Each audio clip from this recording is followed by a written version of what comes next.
नमस्कार सभी को। आज हम बात करेंगे बफरिंग के बारे में।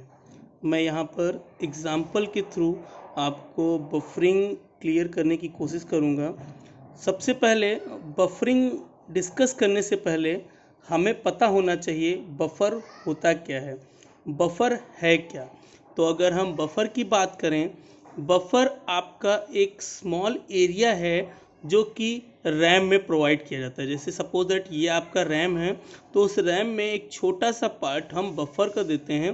बफर जो कि टेम्परेरी स्टोरेज एरिया है, जो कि मेन मेमोरी में ही होता है। तो बफरिंग क्या होता है?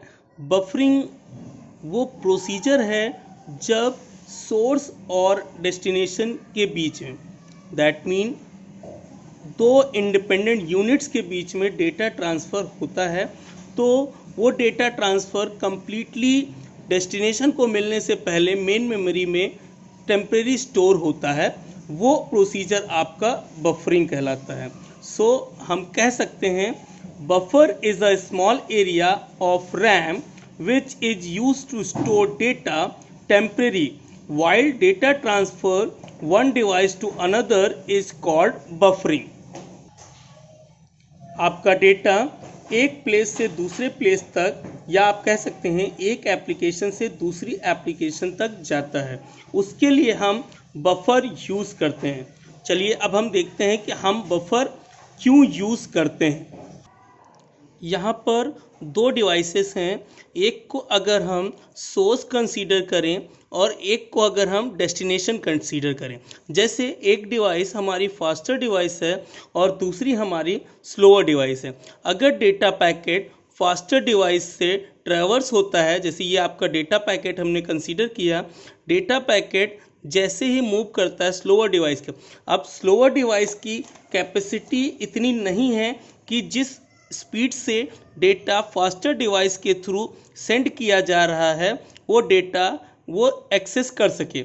इसलिए यहाँ पर एक बफर एरिया, रिजर्व एरिया रखा गया कि जो भी डेटा फास्टर डिवाइस से सेंड होगा वो टेम्परेरी बेसिस से बफर में स्टोर होगा, और जो आपकी स्लोअर डिवाइस है वो अपनी कैपेसिटी के अनुसार उस डेटा को स्लोली रिसीव करेगा।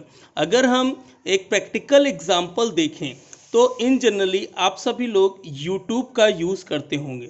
जब आप इंटरनेट के थ्रू कोई भी YouTube से आप वीडियो एक्सेस करते हैं, सपोज दैट आपके इंटरनेट की स्पीड स्लोअर है, तो आप जब एक्सेस कर रहे हैं डेटा तो आपको इस तरीके से बफरिंग फेस करनी पड़ती है। लेकिन जब आपका डेटा स्पीड फास्ट है तो आप सिंपली वन व्यू में आप पूरा वीडियो देखते हैं। अब हम मॉडरेट स्पीड की बात करें तो हम क्या करते हैं, जैसे ही इंटरनेट से यूट्यूब से कोई भी वीडियो एक्सेस करते हैं तो वो 15 से 30 सेकंड का वीडियो बफर में स्टोर होता है और आप अपने कंप्यूटर सिस्टम या मोबाइल में उसको प्ले करते हैं, आप देखते रहते हैं।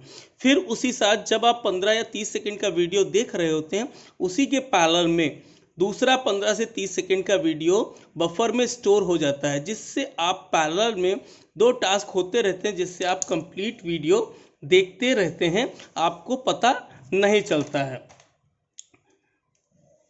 अगर बफर ना होता तो आपका वीडियो 1 सेकंड चलता, फिर रुक जाता, फिर थोड़ी देर चलता और आपका रुक जाता। अगर अब हम देखें कंप्लीट यूट्यूब के स्ट्रक्चर को, तो आप जब देखते होंगे यूट्यूब में तो आपको एक नीचे रेड कलर की लाइन दिखती होगी, उसी के आगे एक वाइट कलर की लाइन दिखती होगी। रेड कलर की लाइन ये रिप्रेजेंट करती है कि आपने कितना वीडियो देख लिया है, और वाइट कलर की लाइन आपको ये डिनोट करती है कितना डेटा पैकेट बफर में ऑलरेडी स्टोर हो चुका है। आपको होपफुली बफर समझ में आया होगा, बफरिंग समझ में आया होगा। अब हम 3 टाइप्स के बफर यूज़ करते हैं, उनको हम एक एक समझेंगे। Types of buffer, there are 3 types of buffer, single buffer, double buffer और सर्कुलर बफर। यहाँ सिंगल बफर में एक बफर यूज़ करते हैं। जैसे अगर हम डायग्राम के थ्रू देखें, या आपकी कोई इनपुट आउटपुट डिवाइस है, इसने कोई भी डेटा सेंड किया तो सबसे पहले आपका डेटा सिस्टम बफर में स्टोर होगा। सिस्टम बफर यूज़र प्रोग्राम को वो डेटा मूव कराएगा। यहाँ पे आपके डेटा की स्पीड को मिसमैच ना हो, जहाँ स्पीड स्लोअर होती है या कॉपी सिमेंटिक्स होते हैं, मीन्स और सोर्स और डेस्टिनेशन के बीच में डेटा मिसमैच होता है, इस चीज़ को रिड्यूस करने के लिए हम बफर यूज़ कर रहे हैं। वही चीज़ यहाँ पे है, इनपुट आउटपुट डिवाइस ने डेटा सेंड किया, वो डेटा सिस्टम बफर पे गया, सिस्टम बफर ने वो डेटा मूव करा दिया यूज़र प्रोग्राम में। यहाँ पर जब आपका डेटा साइज लार्ज होता है, आपकी स्पीड स्लोअर होती है, तो यहाँ कुछ प्रॉब्लम्स होती है, इसलिए हम डबल बफर का यूज़ करते हैं। डबल बफर में हम देखते हैं कि यहाँ पे दो सिस्टम बफर यूज़ किए गए हैं, सिस्टम बफर 1, सिस्टम बफर 2। सबसे पहले डेटा आइटम सिस्टम बफर 1 में लोड होता है। जब सिस्टम बफर 1 फुल हो जाता है, क्योंकि हर बफर का एक लिमिटेड साइज होता है, वहाँ से डेटा यूजर को मूव करने लगता है, तब तक system buffer 2 input output device से डेटा को फेच करता है। मतलब पैरेलल में दोनों टास्क होते रहते हैं कि आपका डेटा यूज़र को भी सेंड होता रहता है और एक बफर को मिलता रहता है। थर्ड वन होता है आपका circular buffer. Circular buffer means जहाँ पर मोर देन 2 बफर्स यूज़ किए जाएं। स्पीड को इन्हेंस करने के लिए, प्रोसेसिंग डेटा ट्रांसफ़र को और इम्पैक्टफुल बनाने के लिए कि और तेज़ी से फास्टेस्ट हो, इस चीज़ के लिए हम सर्कुलर बफर यूज़ करते हैं।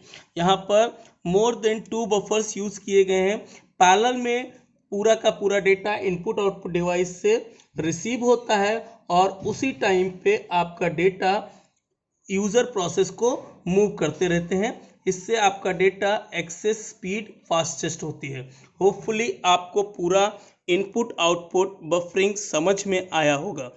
आप इसका PDF नोट्स डाउनलोड कर सकते हैं। प्ले स्टोर से ऐप डाउनलोड करें ARS SRMT, जिसका लिंक इस वीडियो के लास्ट में मैं कमेंट बॉक्स में शेयर कर दूंगा। Thank you.